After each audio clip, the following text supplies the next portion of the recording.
details, then dial your operator. Have no fear, fellow citizens. The Mediator is here. Good morning and welcome to this week's edition of The Mediator with me, your host, Brian West, here to give you the top 8 headlines and developing news stories that made it throughout the week. Now, as usual, I'll go through the top 8 local news stories that made it first. Then we may do a movie clip, skit, or something that's going on in the community. And I'll give you the top 8 international news stories that made it this week. So let's waste no time. Let's get to it. Let's get to the top 8 local stories that made it this week. Story number 1, Elkton Federal Prison on the radar again. Now, last checked, Elkton Prison reported 36 inmates and 26 staff members who have tested positive for COVID-19. Stories like this are spreading rapidly within the prison system as the state and country tries to get a good handle on this still emerging coronavirus crisis.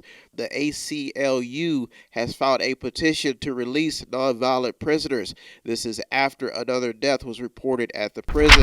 Story number 2, the food is still on the farm. Now, with some restaurants closed and many food outlets under restrictions, farmers have had to waste food that some people may need. This story made it into the top 8 to spark some ideas into the minds of those people who have a passion for finding out what to do with wasted food. Story number 3, voting is still an option. Many voters are very concerned about a basic right in democracy, the right to vote. This is after over 1 million mail-in ballots have been requested for the primary elections in the state of Ohio.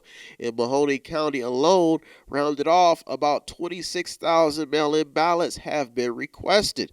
So that totals out to about 18,000 Democrats and 7,700 Republicans.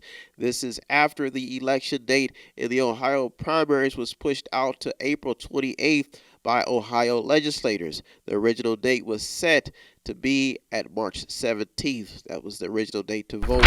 Story number 4, the CARES Act is set to send millions of dollars to Ohio universities. That is correct. The CARES Act is set to send millions of dollars out to Ohio universities to help pay for housing, food, and other essential needs for students.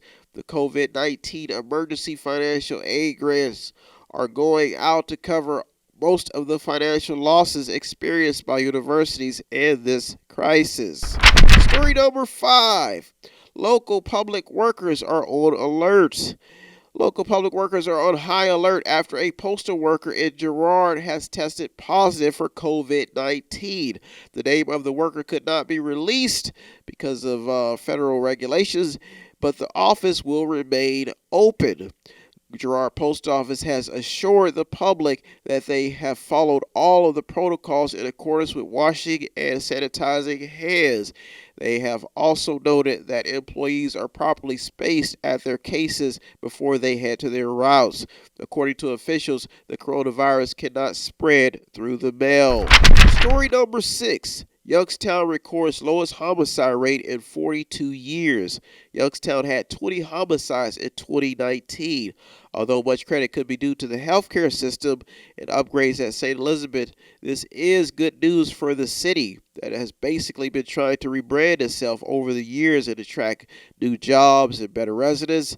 The city has been seeing a slight decline in the past few years. Some credit could also be due to the city's many programs that are designed to combat violence.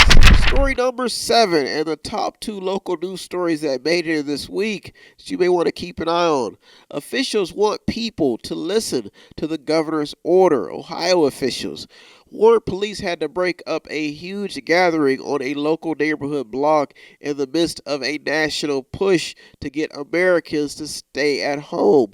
Mahoning County Commissioner and many other officials are urging local residents to stay at home and to not go out if you don't have to. This story really exemplifies the importance of staying up to date on how this virus is being handled. Some local authorities have even threatened strict legal action for those who don't comply with state orders.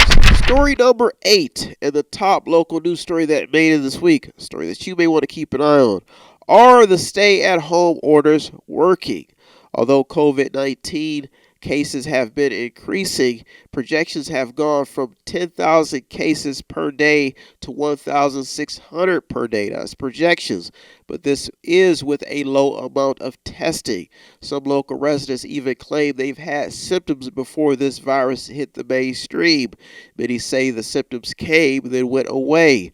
Now, with so many different reports, many advocates are strongly against the stay-at-home orders. Some are even protesting. This could be why there is still a lot of confusion in this developing story. In some reports, there is still a significant amount of local people that just feel things should be back to normal. But it may be too late, as the Ohio Department of Health Director Amy Acton has said this will be a slow-moving process.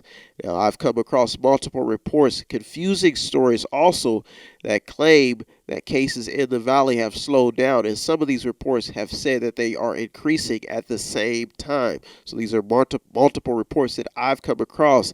Now, this is leaving a lack of data that could prove that the stay-at-home orders are working with all these conflicting stories. Now, this is in the midst of an ongoing COVID-19 saga, so there's a lot of confusion in this data, but many officials say that the stay-at-home orders are working. Well, those are our top 8 local news stories that made it this week. I'll be right back. You are in the Mediator with me, Brian West. Don't go anywhere. I'll be right back. If you need help, then dial your operator. Have no fear, fellow citizens. The Mediator is here. If you want to check out the stories that almost made it in or did make it in, go to our Twitter feed on our website. Check out everything. All of the sources are there. It goes to the website. It's method8inc.com, method8inc.com, where you can buy something, click on something, watch something, read something, or just sponsor a program.